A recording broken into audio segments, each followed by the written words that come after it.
음, 제가 신학교 들어가려고 할 때 가장 뜨겁게 불렀던 찬양, 그러나 이제 신학을 하고 목사가 되고 나서 가장 피하고 싶은 찬양이 한 곡 있는데요. 찬송이 323장입니다. 부름받아 나서니 몸.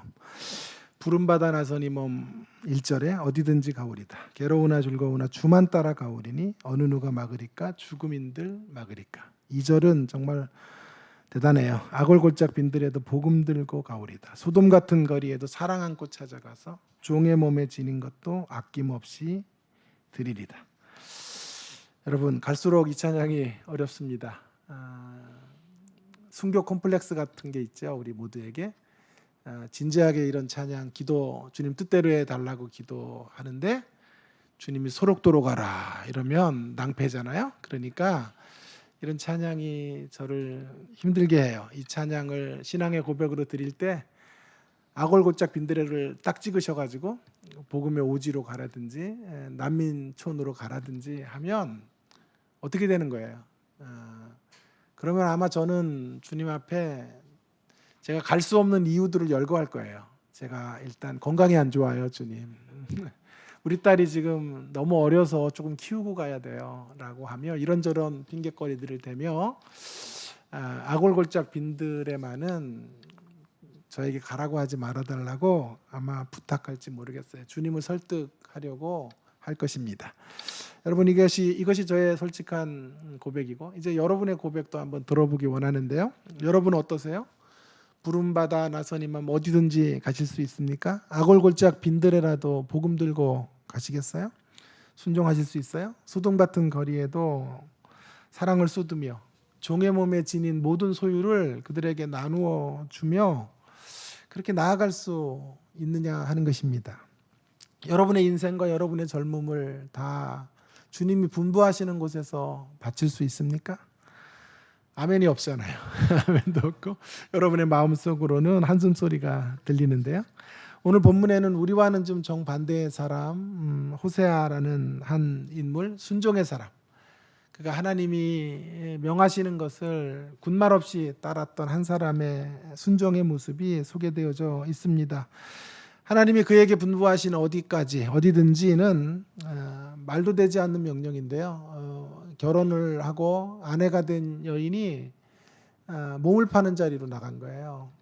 창기 DNA를 갖고 음녀 DNA를 갖고 있는 여인이기 때문에 이 여인은 끊임없이 가정의 울타리를 박차고 걸어 나갑니다. 그 여인을 다시 데려오라는 거예요. 데려와서 다시 인격적 사랑을 통해 여성을 피어오르게 하라고 분부하고 계시는 거죠. 여러분, 정말 인간적으로 보면 너무 말도 되지 않는 요구를 하나님이 하고 계시는 건데요. 호세아가 그를 순종해요. 저는 이런 얘기를 많이 이제 앞으로도 드리겠는데요. 밖에서 만나는 땅끝보다 힘든 건 옆에서 만나는 땅끝이다. 늘 이렇게 주장하는 사람이에요. 밖에서 만나는 땅끝. 우리가 땅끝으로 가야 되는데 밖에서 만나는 땅끝, 우리 밖에서 외부적으로 만나는 땅끝보다 힘든 건 옆에서 날마다 만나야 되는, 우리 안에서 날마다 지지고 볶고 살아야 되는 땅끝을 상대한다는 게 훨씬 더 어려워요. 낯선 환경에 땅끝으로 가서 복음을 전하는 거는 어쩌면 죄송하지만 쉬운 일인지 몰라요. 정말 힘든 일은 옆에 있는 사람들 늘 패턴이 똑같죠. 행동의 패턴이 똑같고 삶의 모습들이 바뀌는 듯 안 바뀌고 변화가 없는 이런 오뚜기처럼 늘 제자리로 돌아가고 있는 사람들을 계속해서 사랑하고 인내하고 섬겨낸다는 것은 어려운 일이에요. 선교지로 가는 것보다 일상의 자리로 가는 게 훨씬 더 어렵고 힘든 일이라고 생각합니다. 일상의 자리에서 결혼의 서약을 깨고 몸을 파는 여인, 그 여인을 다시금 받아들여서 인격적 사랑으로 그 결혼 생활을 가꾸어 간다는 건 정말 불가능에 가까운, 어디 한 번도 우리의 삶의 자리에서 들어보지도 못한 이야기를 지금 주님이 명령하고 계시고 호세아는 그 명령에 순종하고 있는 거죠. 와우 하는 탄성이 절로 나옵니다. 그런데요, 여러분, 오늘 기독교 신앙 가운데 이렇게 호의적인 저와 여러분은 대단하다, 이 순종이 대단하다 그렇게 말씀하실 수 있겠지만 사실 내심으로는요, 기독교 신앙의 반대편에 서 있는 사람이나 경계선에 서 있는 사람들에게 제가 가장 늦게, 그러니까 가장 감추고 싶은 본문 중에 하나가 호세아서예요. 이 본문의 말씀은 아주 늦게나 알려주고 싶어요. 왜요? 너무 말도 안 되잖아요. 하나님이 이런 분이에요. 인간들에게 마치 도저히 불가능한 영역에 순종의 명령을 내리시고 말이에요. 그리고 더 기가 막힌 거는 호세아는 항변도 없이 그런 명령 앞에 예스맨으로 달려가고, 도대체 이게 무슨 기독교예요? 기독교 신앙이 추구해가는 게 바로 이런 신앙의 모습이에요? 이런 사람을 길러내는 거예요? 목사님이 말하면 토도 달지 말고 순종해. 말도 안 되는 어마어마한 개인적 프로젝트, 막 건물을 막 수백억짜리 지으며 성도들의 헌금을 요구하고 말이에요. 그러면서 순종이라는 이름을 갖다 대고. 제가 오늘 설교를 바로 그런 부분에 대한 울분을 가지고 만든 거예요. 순종이 과연 뭐냐고요, 도대체. 이렇게 악역배우와 같은 하나님이 등장하셔서 인생들이 도저히 한계점에 도달할 수밖에 없는 명령들을 하시면서 따르라! 그리고 그것을 따르는 것을 신앙의 미덕처럼 여기라고 순종이 기독교 신앙의 덕목으로 들어와 있는 것은 아니라고 생각해요. 그래서 성도들이 처음 믿음이 없는 사람들은 이런 말씀 앞에 실족할 수 있을 것 같아요. 그래서 이제 제가 좀 우리 하나님을 좀 변론하고 싶어요. 하나님 편에서 좀 제가 왜 이렇게 명령하셨고 또 순종이 도대체 뭘까? 순종의 정의, 순종의 방향이 어떤 것인지를 한번 여러분들과 함께 허심탄회하게 좀 이야기 나누면 좋겠어요. 저는 1부, 2부 계속 기도하시는 대표 기도자들에게 큰 은혜를 받아요. 1부는 엄청 짧더라고요. 2구절 하시고 내려가셨고, 2부는 제가 또 은혜가 됐던 게 이렇게 너무 이렇게 하나님을 막 격식 있는 언어로 우리의 톤으로가 아니라 하나님 앞에 진솔한 이야기로 고백을 나누고 그런 게 너무 좋은 거예요. 그래서 참 너무 진솔하고 너무 정직한 기도를 드리시는구나 이런 생각을 하면서 은혜를 받았는데, 저는 오늘도 왜 이렇게 헤매죠? 저도 여러분들과 좀 정직하게 한번 2부 예배에서는 정말 순종이 뭔가에 대해서 좀 우리 한번 툭 터놓고 한번 이야기를 한번 해보죠. 예? 순종이 뭘까요? 왜 순종을 요구하는 걸까요? 먼저 순종이 뭔지 알기 위해서는 순종이 아닌 것, 순종의 의미가 아닌 것부터 좀 생각해 보려고 그래요. 첫 번째는 아닌 것 하나, 그럼 순종이 뭔지에 대한 정의 2가지를 내리는 방식으로 설교를 진행해 가려고 그래요. 먼저 아닌 것은 뭐냐 하면 순종은 순한 종으로 길들이기가 아니다. 제가 만든 표현인데 몇 개 나올 거예요. 그때마다 좀 여러분 놀라는 표정 좀 지어주세요. 이런 순종을 순한 종으로 길들이기가 아니다. 이런 거 좀 몇 개 나와요. 1부에서는 잘 반응을 못해서 혼났어요, 저한테. 그래서 2부는 기대를 좀 걸고 한번 출발해 보겠어요. 순종을요, 순한 종으로 길들이기처럼 생각하면 안 돼요. 하나님은 마치 악역배우처럼 뭐 정말 말도 안 되는 것을 명하고요. 인간은 그것에 대해서 함구한 채 따라가야 되는, 그래서 순둥이처럼, 호세아가 순둥이에요. 하나님이 너무 불합리한 명령을 하시는 거고, 호세아는 그런 불합리한 명령 앞에 정말 길들여져서 따르는 모습. 여러분, 이런 모습이 성경이 말하는 순종의 어떤 핵심일까요? 아니라고 생각해요. 하나님은 그런 분이 결코 아니시죠. 이사야 1장 18절 같은 데 보면 하나님은 여호와께서 말씀하시되 오라 우리가 서로 변론하자고 하시거든요. 변론이라고 하는 건 토론하자는 거거든요. 토론이라고 하는 건 상대와 함께 의견을 조율하고 답을 찾아가는 게 토론이거든요. 일방적으로 명령하시는 분이 아니고요. 하나님은 우리와 함께 인격적인 어떤 밀고 땡김을 하고 싶은 거죠. 인격적인 나눔을 하나님 원하시는 분이시죠. 그래서 저는 리더의 조건도요, 이 주님을 본받는 모습이 있어야 된다고 생각해요. 열린 토론의 자세가 있어야 돼요. 리더는요. 리더의 자격은요, 잘못을 고백할 줄 아는 사람이에요. 그래서 밀릴 줄도 알아야 돼요. 언제나 내가 밀고 있는 것만 정답이라고 밀어붙이는 사람은 리더가 아니고요. 때로 내가 밀릴 줄도 알고 함께 조율하고 함께 답을 상의하며 찾아가는 사람이 리더예요. 그래서 저는 학생들에게도 이런 모습으로 좀 쓰려고 하고요. 많이 저에 대해서 항변하는 소리들도 들으려고 그래요. 그래서 얼마든지 문제 제기하라고 제가 종종 얘기를 많이 해요. 제가 가르치는 수업 방식이나 이런 것들이 좀 못마땅하시거든 언제든지 얼마든지 얘기하라 이렇게 얘기를 하는데요. 다만 단서가 있어요. 언제든지는 하지 마라. 언제든지는 말고 얼마든지는 해라. 근데 언제 해야 되냐 하면요. 제가 가장 은혜로 충만하고 영적으로 깊을 때만 얼마든지 하면 돼요. 그런데 제가 이렇게 영적으로 깊을 때가 별로 없어요. 그러니까 하면 안 돼요. 기분이 상하고 그래서 미워지고 점수도 깎고 그런단 말이에요. 그러니까 오늘 기독교 신앙, 순종과 관련된 기독교 신앙의 키워드는 맹목이 아니에요. 맹목이 아니에요. 파격이에요. 파격. 여러분 파격적 순종과 맹목적 순종은 훨씬 달라요. 동의서에서 먼 것처럼 다른 이야기예요. 자, 이걸 전제로 해서 지금 순환종으로 길들이기가 아니고 맹목이 아니라 파격적인 순종이다라는 것을 기초로 해서 이제 성경이 말하는 순종의 의미들을 한 두 가지 찾아보려고 그래요. 먼저 순종이 뭔가요? 예, 순종이란 여호와를 아는 지식에 근거한 파격적인 삶의 요구에 대한 응답이에요. 여호와를 아는 지식에 근거해서 파격적인 삶에 응답하는 것을 순종이다라고 말할 수 있겠어요. 지금 호세아는 무모하게 순종하는 게 아니에요. 호세아는 지금 말도 되지 않는 하나님의 명령이라고 생각 드는데 어쩌겠어 하나님 명령하시는데 저렇게 센 분이 명령하는데 안 들었다간 큰일 나겠지. 따라야지 뭐. 그렇게 따르는 것이 아니에요. 오히려 성경에서 지금 잘 음미하면서 본문을 읽어보면요. 성경에서 지금 강조하려고 하는 대목은요. 호세아의 거침없는 순종이에요. 거침없는 순종. 하나님께서 바람난 여인 아내를 고멜을 다시 데려와서 사랑하라고 하시자 호세아는 주저함이 없어요.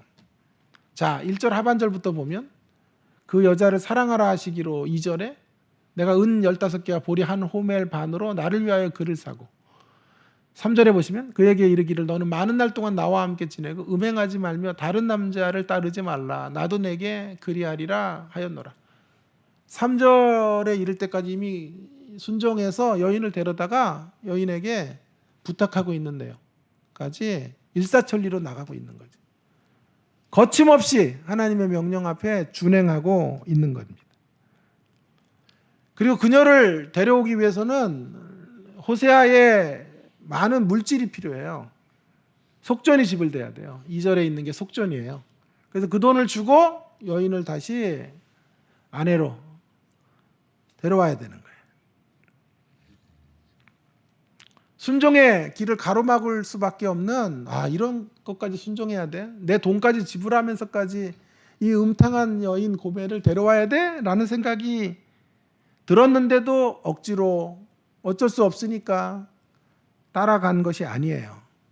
오히려 성경은 지금 파격적으로 순종하고 있다는 것을 말해줘요. 파격적으로 삶으로 그것을 이동해 간 급진적인 어떤 준행함으로 나아간 거죠. 어느 분의 카톡에 이런 글이 있어서 제가 의미심장하게 읽었는데요. 생각은 생각일 뿐 행동하지 않으면 아무것도 아니다. 생각은 생각일 뿐 행동하지 않으면 아무것도 아니에요. 물론 생각 안 하는 것보다 생각하는 게 귀한 거예요. 생각을 해야만 해요. 생각 없이 살면 안 돼요. 예수 안 믿는 자들에 비해서 예수님 믿는 자들은 일주일에 한 번씩 그래서 설교를 듣고 성경을 공부하고 또 신앙 서적들을 많이 읽는 분들이죠. 그래서 이 성경이라는 건 사실은 인문학으로 말한다면 인문학의 가장 높은 절정이죠. 여러분 세상에서 어떻게 살 것인가 이런 책들을 한번 갖다가 읽어보세요. 정말 너무 유치하고 죄송해요. 우리 수준으로 보면 하나님이 개입되지 않은 채 말하는 처방들이라는 게요, 너무 좀 웃음이 나와요. 어떻게 살아야 하는가, 자녀 어떻게 키워야 되는가. 어느 유명한 존스 홉킨슨 대학의 한인 교수인데요, 어느 방송에 나와서 하더라고요. 제가 들었는데 다음에 한번 그런 얘기도 하려고 그랬는데, 자, 그분의 말이 뭐냐면, 어떻게 자녀 키워야 되고 살아야 되느냐, 답이 이거예요. 독립적으로 키워라. 야, 독립적으로 키우는 거, 스스로 알아서 일하고 책임지고 살아가도록 하는 거죠. 맞죠? 독립적으로 키우는 게 맞죠. 근데 반론이 자꾸 제기돼요, 그런 정의에 대해서. 사람마다 달라요. 독립적으로, 모든 아이들을 다 독립적으로 어릴 때부터 독립시키고 막 네 알아서 네가 책임져, 네가 결정한 건 네가 책임져, 그럼 100% 그 아이들 망합니다. 너 학교 다닐 때 때려칠래, 네가 책임져, 그러면 다 때려쳐요. 오늘 공부할래, 먼저 놀래, 그러면 전부 놀아요. 예? 그러니까 그게 원 오브 댐이에요. 미국적 가치예요. 미국적 가치로 일찍 독립시키고 자립적이 되고, 아이들이 넘어지면 미국의 부모들은 가만히 있죠. 저 좀 살아봐서 알아요, 여러분. 미국에 이분들이 신뢰를 안 하네. 자, 저도 몇 년, 한 8년 외국 생활 했으니까 좀 믿어주세요. 애들 넘어지면 일어날 때까지 일으켜주지 않는단 말이에요. 우리나라는 어떻게 돼요? 누가 그랬어? 그러면서 사회를 원망하고 땅을 원망하고 현실을 원망하고 지나가는 아저씨 원망하게 하고 그렇게 하잖아요. 그러니까 우리는 결혼을 하고도 뒤치다거리를 아직까지 해주고 이러는 거, 이러니까 이제 너무 이게 문제가 되는 거죠, 사실은요. 대학 정도 가르치면 자기들이 알아서 살아야 되는데 그거 안 되니까, 그분의 말이 일리가 없는 것은 아니나 그러나 모든 아이들을 다 어릴 때부터 독립적으로 키운다는 게 자녀를 키우는 가장 중요한 핵심이에요. 그러니까 찬반 양론이 막 주어질 수밖에 없는 견해들이란 말이에요. 아니, 뭐 어떤 얘기하다 또 이렇게 많냐. 자, 그래서 지금 우리가 성경을 알고 나면요, 세상에서 주는 답이라는 게 그렇게 우리 인생을 다 맡길 만한 답이 못 된다는 것을 알게 된다고요. 그래서 여러분은 진짜 많이 생각하는 사람들이 됐고, 더 높은 수준의 어떤 인문학적 소양들을 가지고 있는 것이라고 저는 확신하는데요. 그런데 생각은 생각일 뿐이에요. 생각이 생각으로만 끝나면요, 행동하지 않으면요, 아무것도 아니에요. 세상은 생각 없이 망하고 우리는 생각 있게 망하고, 정말 흥하는 길은 생각을 삶으로 바꾸는 거예요. 호세아는 그가 생각하는 걸 삶으로 바꿨어요. 거침없이 준행해요.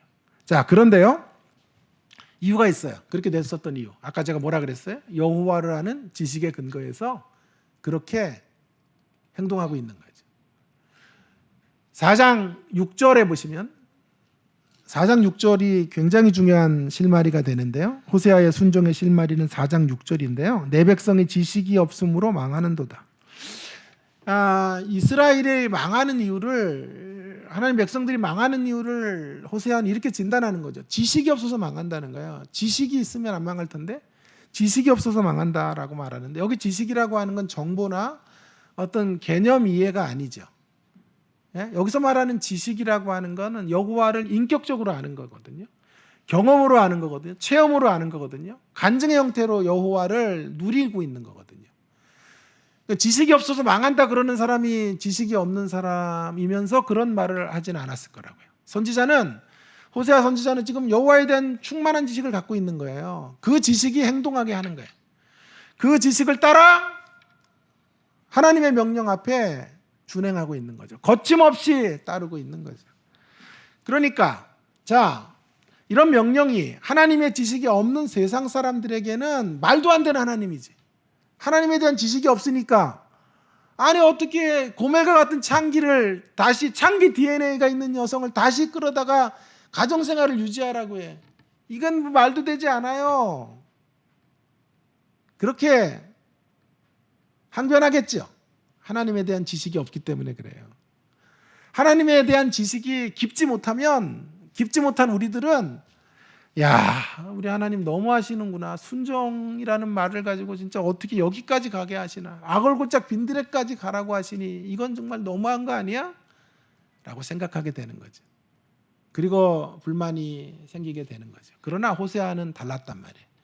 호세아는요, 이렇게 명하시는 것이 마땅하다고. 하나님은 이렇게 명하실 수 있는 분이시라고 확신한 거죠. 그가 배운 하나님은 이런 하나님이에요. 언제나 호세아와 같은 위치에 있는 사람들이 고멜을 섬기는 방식으로, 더 성숙한 사람들이, 하나님의 나라는요 덜 성숙한 사람들을 품에 안고 가슴앓이 하는 형태로 펼쳐지고, 그래서 하나님은 더 성숙한 사람들에게 더 요구하죠. 성숙하지 않는 사람들에게 참으라고 안 하신다고요.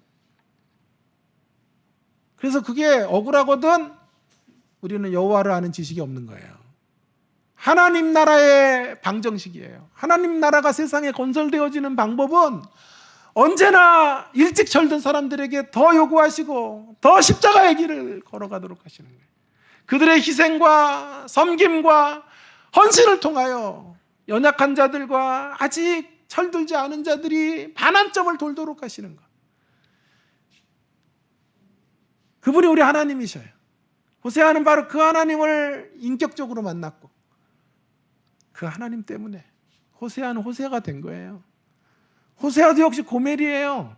고멜만 고멜이 아니고, 고멜만 고멜이 아니고, 적으세요 제 어록. 호세아도 고멜이에요. 그도 고멜이었어요. 은근한 고멜이야. 노골파 고멜은 고멜이고요, 은근파 고멜은 호세아 고멜인 거예요. 다시 합시다. 하면서 만들어지네. 자, 노골파 고멜은 고멜이고, 이건 아닌 것 같아. 은근파 고멜은 고멜 호세아, 호세아 고멜이. 이거 아니에요. 망쳤어요.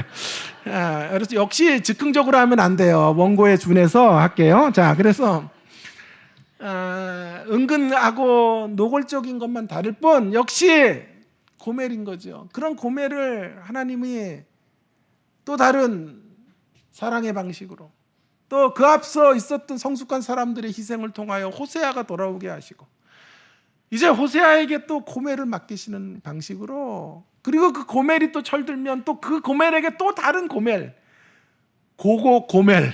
이것도 아니거든. 왜 이러냐? 물 한 잔 마실게요. 지금 당황해가지고. 또 다른 고멜에게 또 고멜을 부탁하시는 하나님의 모습으로 나아가게 되는 거죠. 그 하나님이 당연한 하나님이에요. 마땅한 하나님이에요. 그게 마땅한 일이다라고 하는 것을 호세아는 여호와를 아는 지식으로 터득하게 된 거예요. 자신을 선지자로 부른 것이요, 더 폼나게 하려는 게 아니라 다른 이들을 더 빛나게 하시려고 불렀다고 확신한 거예요. 역시 또 반응 없네. 일부에도 반응 없더니 이것도 내 워드 플레이인데, 자, 더 폼나게 하시려고 자신을 부른 게 아니라 다른 이들을 더 빛나게 하시려고 불렀다라고 하는 거죠. 그렇게 하나님이 지식으로 터득되고 그런 하나님이 경험되어지니까 이 순종이요, 불합리한 명령이 아닌 거예요. 감격 속에서 이루어내야 될 하나님의 분부라고 받아들이게 되는 거죠. 여러분, 어느 분이랑 대화를 하는데 정말 그분이 정말 재밌게 이야기하더라고요. 여자 목사님이신데, 저는 이제 저희 대학원에 여자 목사님들이 한 반 정도 계셔가지고 연세가 많으신데, 젊은 한 40대 이런 이제 여자 목사님 두 분하고 제가 같이 함께 앉아서 있었는데, 이 이제 젊은 목사님이 남편이 너무 속을 새긴다고 막 하소연을 하는 거예요. 그랬더니 또 그 연세가 좀 있는 분이 우리 남편도 그랬다고. 그래가지고 그냥 맨날 막 야단치고 해도 안 된대요. 그렇게. 그러니까 이 지긋하신 분이 얘기하는 거예요. 그러면 안 돼. 남편 윽박지르고 절대 그러면 안 되고, 자꾸 끌어올리려고 그러면 안 되고, 내 수준을 자꾸 강요하면 안 되고, 어떻게 해야 되냐 하면 남편의 수준으로 확 내려가가지고 거기서부터 같이 올라와야 돼. 그거 진리대. 거기 같이 올라가요. 술 먹고 온다고 막 그냥 깽판치고 문도 안 열어주고 그러면 안 되고, 다음 주부터는 술상을 받아가. 여보, 밖에서 드시지 말고 집에서 드세요. 그래가지고 술상 봐가지고 그 자리로 내려와가지고 거기서 같이 먹고 행가하면 안 되고 거기서 그 자리에서 해롱해롱하지 말고 본인은 술 먹는 척하면서 사이다 마시고 그러면서 같이 그 자리에서 이해를 해줘서 끌어올리라. 이게 또 재미없어.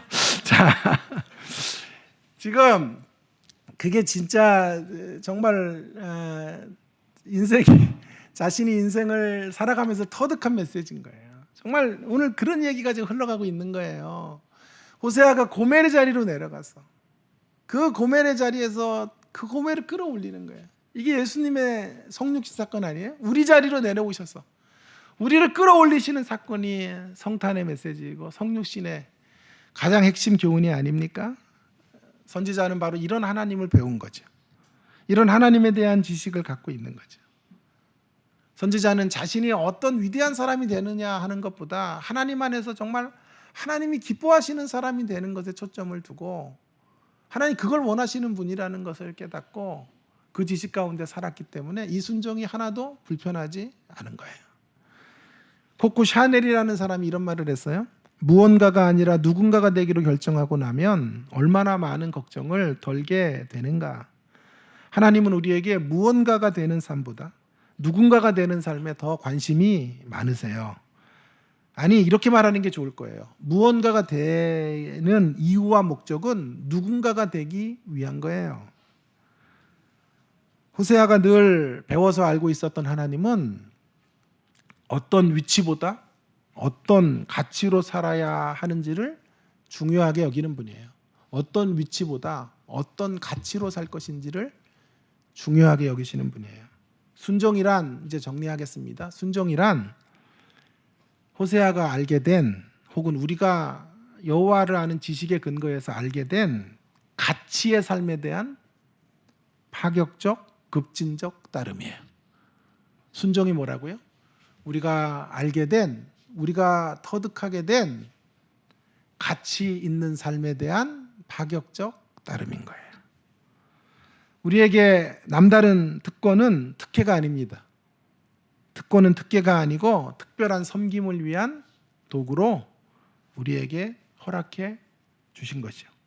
하나님께서 그 어떤 고멜에게로 나아가라고 하셔도 아멘하며 준행할 수 있는 순종의 사람이 되시기를 주의 이름으로 축원합니다. 한 가지 더 빨리 가야 되겠는데 한 가지 더 순종이 뭐냐 하면 순종은 두 번째로는요. 순종은 파격적인 하나님을 드러내라는 요구다. 순종이 뭐냐 하면 파격적 하나님을 드러내는 행위예요. 파격적인 삶으로 살아가는 것을 통해 우리 하나님이 파격적인 분임을 나타내야 돼요. 우리의 파격성은 하나님에게서 배운 거예요. 자, 그래서 고멜을 데려오는 호세아의 이야기가요, 하나님을 드러내는 길이 되는 거죠. 우리의 순종은 하나님의 이름과 하나님의 아름다움과 하나님의 성품을 세상 가운데 나타내는 통로의 역할, 그런 길목의 역할을 하는 거예요. 그래서 순종하라고 하시는 거예요. 하나님을 그렇게 드러낼 수 있는 길로 나아가라는 뜻이에요. 그래서 오늘 본문을 잘 보세요. 1절을 한번 잘 보시면 그래서 고멜과 호세아의 이야기로 시작하지 않아요. 거창하게 시작하잖아요. 호세아야 고멜 데려와라. 그렇게 가면 간단한 건데 이렇게 시작하잖아요. 여호와께서 내게 이르시되 이스라엘 자손이 다른 신을 섬기고 건포도 과자를 줄길지라도 여호와가 그들을 사랑하나니, 이렇게 장황해요. 여호와께서 그들을 이스라엘을 그렇게 패역하고 다른 신을 섬기고 건포도 과자를 즐기며 세상을 그렇게 사랑하는 자들을 여호와가 사랑하신다. 그러니 너도 가서 타인의 사랑을 받아 음녀가 된 그 여자를 사랑하라 말씀하는 거예요. 데려오라는 거예요. 자, 그러니 호세아가 순종하는 이유는, 순종해야 되는 이유는 그 순종을 통해서 하나님이 고멜 이스라엘을 사랑하신다는 걸 보여줘야 되는 거예요. 호세아의 순종으로 그걸 입증해야 되는 거죠.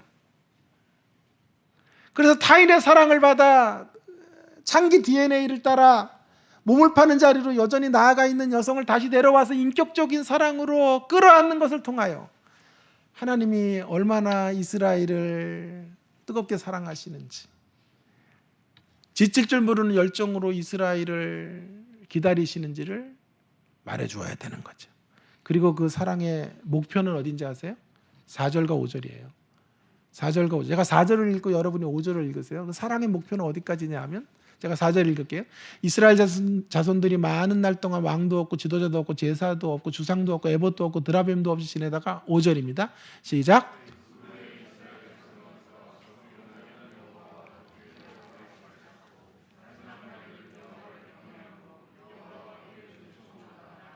아멘. 여러분, 호세아가 순종을 통해 하나님을 드러내야 돼요. 세상 속에 어떤 하나님을 드러내죠? 사랑의 하나님을 드러내요. 근데 사랑의 하나님의 목표는 어디냐 하면 회복이에요. 회복. 4절에 이스라엘이 죄를 지어 만신창이가 된 모습이 있죠. 왕도 없고 지도자도 없으니까 나라를 잃어버린 것이고 제사, 주상, 에봇, 드라빔도 없으니까 예배를 드릴 수 없는 처지가 된 거예요. 나라를 잃어버렸으니 당연히 신앙의 자유도 잃어버리게 된 거죠. 그래서 다 패망할 것 같은데 하나님이 그들을 사랑하시기 때문에 포기하지 않는 거예요. 여러분이 읽으신 5절에서 그래서 말하는 거예요. 이스라엘 자손이 돌아오게 하시는 거예요. 그 후에는 반드시 돌아오게 하시고 그 후에는 반드시 회복시키실 거예요. 그래서 다윗 왕을 찾게 하여. 다윗 왕은 이미 생존해 있는 왕이 아닌데요. 그러니 여기 다윗 왕은 메시아 예수를 찾게 하는 거예요. 메시아이신 예수님을 찾게 하실 것이고 마지막 날에는 여호와를 경외함으로 여호와와 그의 은총으로 나아가게 하실 거예요. 이것이 사랑의 목표인 거예요. 하나님이 쏟아 부으시는 사랑을 통하여 인생들을 감동케 하시고 인생들의 마음을 훈훈하게 만드셔서 끝내는 하나님의 은총의 자리 안으로 나올 수 있도록 만들어주는 일, 그 일을 해야 되는 거죠. 이것이 하나님의 사랑의 모습이고 하나님의 사랑의 파격성인 거죠. 순종은 바로 그런 하나님의 파격성을 드러내는 우리의 반응이에요. 하나님은 그 어떤 인생도 포기하지 않으세요. 포기하지 않는 하나님의 사랑을 호세아는 지금 고멜을 끌어안는 것으로 드러내는 거예요. 그리고 그녀를 가꾸고 그녀를 변화시키는 모습을 통해 하나님의 사랑의 목표까지 세상 속에 증명하고 드러내는 거예요.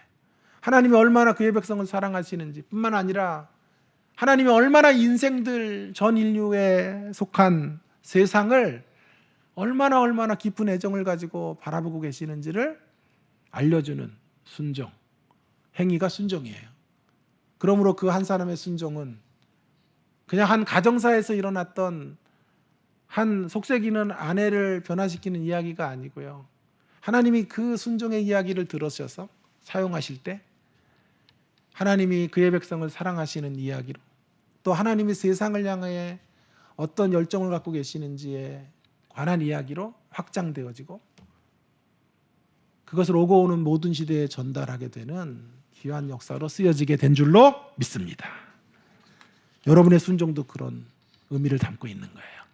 여러분의 작은 일상에서 하시는 순종이 바로 이렇게 소중한 거예요. 이렇게 하나님을 드러내는 역할들을 감당하게 되어지고 하나님의 이름과 영광과 존귀함을 나타내는 그런 일의 통로가 되는 순종이라는 것을 잊지 마셔야 돼요.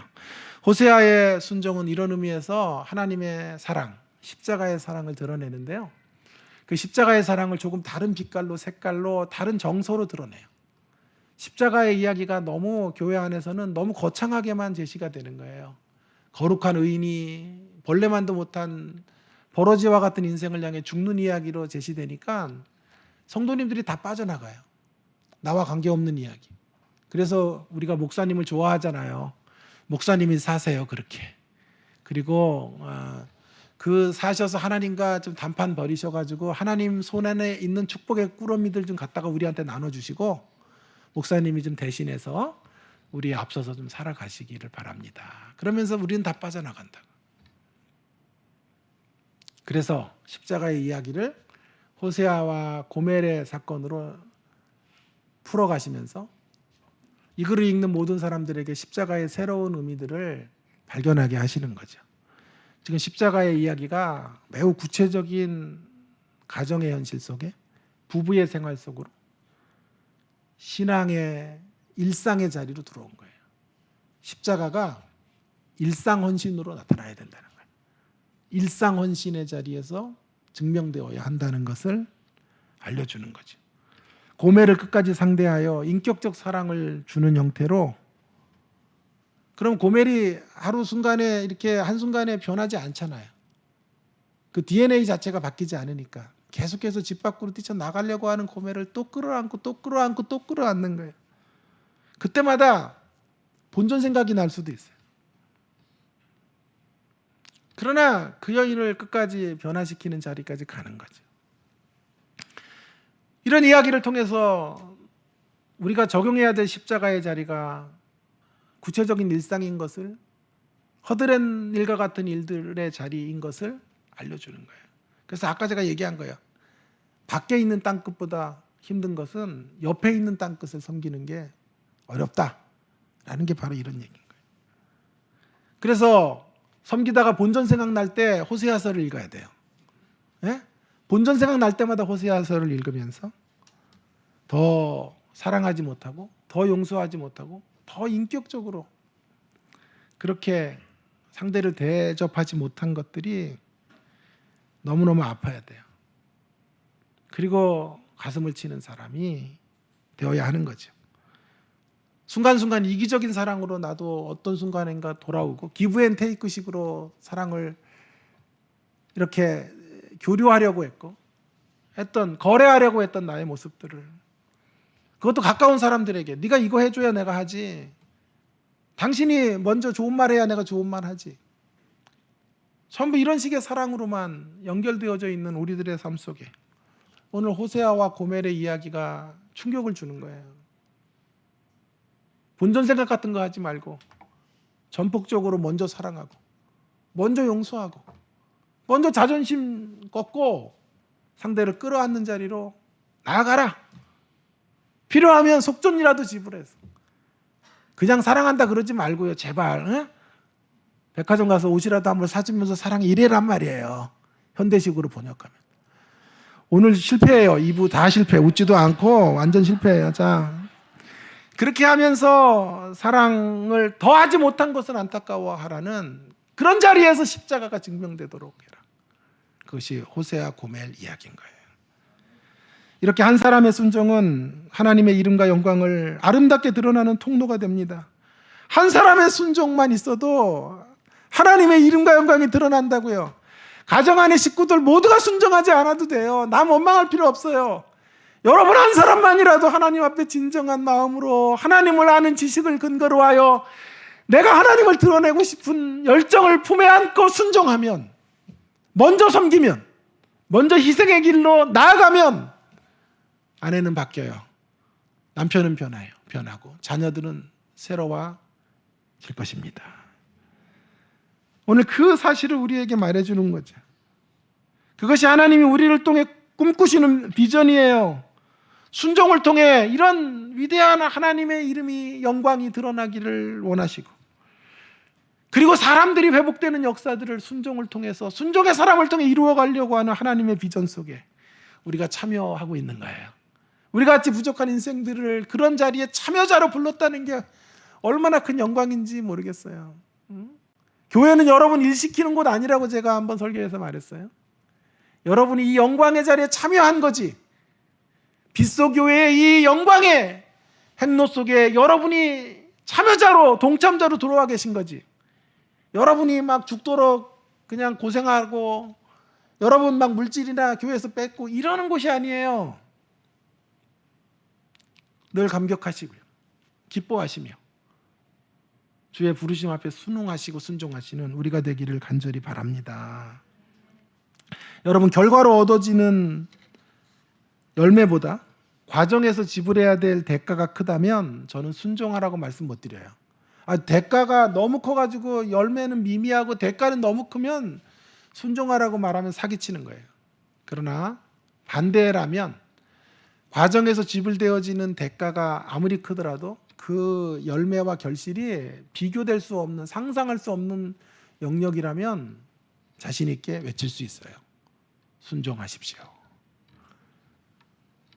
성경은요, 그 대가가 어떤 건지를 이렇게 말해줘요. 다니엘 12장 3절인데요. 제가 너무 좋아하는 최애 성경 구절 중에 한 구절이에요. 지혜 있는 자는 궁창의 빛과 같이 빛날 것이요 많은 사람을 옳은 대로 돌아오게 하는 자는 별과 같이 영원토록 빛나리라. 지혜 있는 자는 궁창의 빛과 같대요. 지혜 있는 자가 행하는 일의 핵심은 많은 사람을 옳은 대로 돌아오게 하는 거예요. 여러분, 많은 사람을 옳은 대로 돌아오게 하는 일은요, 지불해야 될 대가가 크죠. 호세아가 고멜을 돌아오게 하려니까 속전도 지불해야 되고 참아야 되고 인내해야 되고 버티고 견디고 또 다시 하나님의 마음을 품고 본전 생각날 때마다 다시 하나님의 사랑으로 돌아오는 이러한 힘든 여정들이 있어야 되잖아요. 그러니 사람을 섬기는 일은 힘든 일이에요. 지혜로운 자가 된다는 건 어려운 일이에요. 그러나 할 수 있어요. 뭐가 있기 때문에요? 결과가요, 영원토록 빛나게 하실 거라는 거예요. 결과가 영원토록 별과 같이 빛나게 하실 거라. 그러니까 영원의 나라에서만 빛나는 게 아니에요. 그 결과가 이 땅에서부터 시작돼요. 여러분이 순종하고 여러분이 지혜로운 자가 되고 많은 사람을 옳은 대로 돌아오게 하는 일에 우리의 인생을 전력으로 다하여 섬긴다면 별과 같은 반짝이는 인생의 축복을 여기서부터 누리게 되는 거예요. 그래서 순종이 필요한 거예요. 최근에 한국 사회의 가장 큰 이슈는 대장금 사태죠. 대장금이 아니에요. 하도 안 웃으니까요, 제가 대장동을 또 금으라고 바꿔가지고 제가 몰랐겠어요, 여러분. 대장금과 대장금은 드라마잖아요. 이분들이 진짜 설교 목사가 뭐고 제고해야 되겠어, 목사님. 반응들이 이래가지고는요. 대장동 사태잖아요. 대장동 사태를 통해 1000배의 이득을 얻은 거죠. 어느 분의 말이 참 재밌었어요. 화가 너무 났는데 부럽기도 하다고 얘기하더라고요. 1000배의 이득을 얻는 투자라면 안 할 사람이 있겠어요? 다들 돈 없다 그러지. 돈 없어, 나 돈 없어. 그러는데 1000배의 이득 줄 테니까 돈 좀 끌어와봐. 그럼 난리 날 거예요. 오케이 뭐 저축은행에서 빌리고 막 친구들에게 다 투자하라 그래가지고 있는 거 없는 거 다 끌어다가 모아가지고 1000배를 얻으니까. 그죠? 투자 안 할 사람이 아무도 없을 거예요. 그런데요, 하나님 나라의 투자로 인한 결실은요, 1000배가 아니에요. 영원토록 빛나는 거예요. 영원히 고마워할, 김집사 참 고마워, 하나님 그렇게 말씀하실 거예요. 이 땅에서도 하실 거예요. 우리 장 목사님이 귀한 성도님들의 순종을 보며 집사님 고맙습니다, 늘 말씀하실 때마다 고마워할 거고, 하나님도 그래요. 하나님도 우리에게 늘 고맙다고 말씀하시고, 이 땅을 사는 동안도 늘 고맙다고 하시고, 천상에서도 날마다 사람들 앞에 우리를 세우셔서 이 목사 고마워, 이 목사가 순종해줘서 내가 드러났네, 이 목사 너무너무 고마워 말씀하시며 우리 같은 인생들을 영원토록 빛나게 하실 거예요. 그러니 여러분, 자리를 박차고 일어서시기 바랍니다. 고멜을 향한 명령에 순종하는 자리로 나아가실 수 있기를 부탁드립니다. 오늘 323장 그 찬송 마지막 구절을 제가 일부러 지금 말을 안 했어요. 323장 3절을요. 왜 그랬냐면 수미상관으로 설교하려고 그런 거예요. 그래서 앞에 1, 2절, 뒤에 3절 전략적으로, 뭘 알아야지, 뭘 알아먹어야 이게 설교를 할 거 아니에요. 자, 그래서 3절인데요. 우리가 가야 될 순종이 어디까지인지를 말해주는 거예요. 이제 결론으로 존귀 영광 모든 것에 주님 홀로 받으셔서 소돔 같은 거리에도 사랑 안고 찾아가서 이름도 없이 빛도 없이 감사하며 섬기리다. 여러분, 3절에는요. 존귀 영광 모든 권세를 주님 받으시고 멸시천대 십자가는 제가 지고 가면서 이름도 없이 빛도 없이 섬기겠다고 고백해요. 십자가를 지고 가라는 순종의 명령에 이름도 없이 빛도 없이 응답하시는, 감사하며 준행하시는 여러분 되기를 바랍니다. 우리의 순종의 삶이 하나님을 드러내는 것임을 자긍심으로 가지시고 우리의 순종의 삶이 아름다운 열매와 결실을 맺게 하실 것을 바라보면서 고멜을 끌어안으라 하는 하나님의 명령 앞에 급진적이고 파격적인 순종의 자리로 응답하시는 빗소교의 모든 성도님들 되시기를 주의 이름으로 축원합니다.